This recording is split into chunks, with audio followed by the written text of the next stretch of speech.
Hi, I'm Rebecca Reed from Line Upon Line Learning.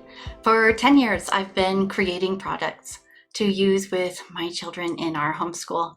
I have also spent many years searching for the best picture books to go along with our lessons. I love picture books. I love teaching from them, and really, I just love sitting and reading them.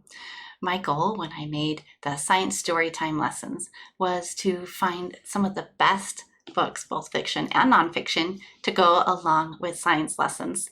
And then I had the goal of putting together those lessons, those learning moments with some fun activities that make learning science come to life for elementary kids by using your whole body.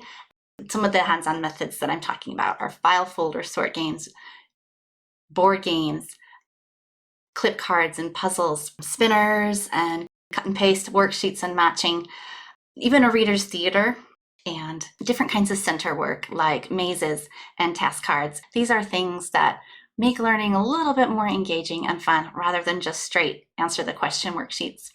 The goal is to get kids jumping out of their seats with some of these activities so that they can make science real to them. Thanks for listening. I hope these lessons will make science so much fun for you, whether you're teaching in a classroom or you are teaching in a homeschool like I am doing.